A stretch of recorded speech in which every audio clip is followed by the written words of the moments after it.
everyone! Welcome back to Ate Shi Vlog. So for today's vlog, magluluto tayo ng sarap Pinoy bibingka. So ayan guys, so ang ilalagay lang natin dyan sa ibabaw ay cheese kasi wala tayong salted egg. So ito ang ating sangkap guys, egg, cheese, butter, and low-fat milk. So, ayan guys, sisimulan na natin ang ating pagluluto. Ito muna natin ang ating cheese, ang ating butter, ayan,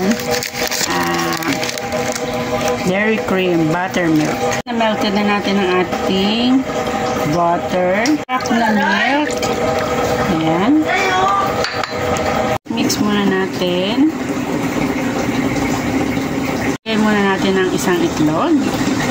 Ang itlog. So, ayan. Imimix muna natin siya at ayan guys.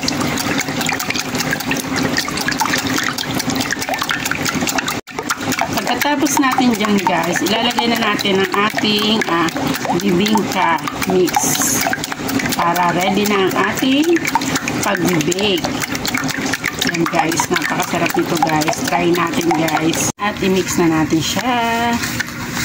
Wow, sarap ng aming merienda. Hindi ko na yata hahaluan ng sugar to guys kasi parang complete ingredients na ang sarap Pinoy bibingka. Baka naman. Rin natin guys ang coconut powder. So, para ma-mix natin siya.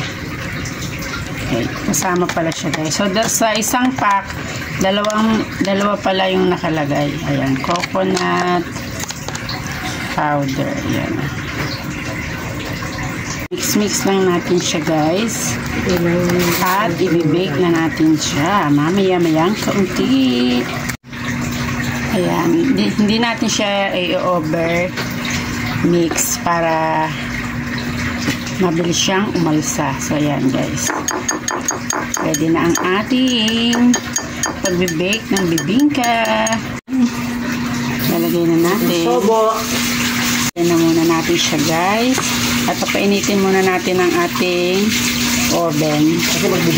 Cheesy na cheesy. Magnolia cheesy. So yan. Malaki ng hiwa guys. Sasalang na natin sa oven. Tara guys, salang na natin sa oven guys. And guys, luto na ang ating bibingka. Ayan na nga guys, nakaluto na tayo ng sarap Pinoy bibingka. I hope nag-enjoy po kayo sa aking video. Maraming salamat po sa panonood nyo. At kung bago ka pa lang po sa aking channel, don't forget to like, share, and subscribe. Magandang buhay!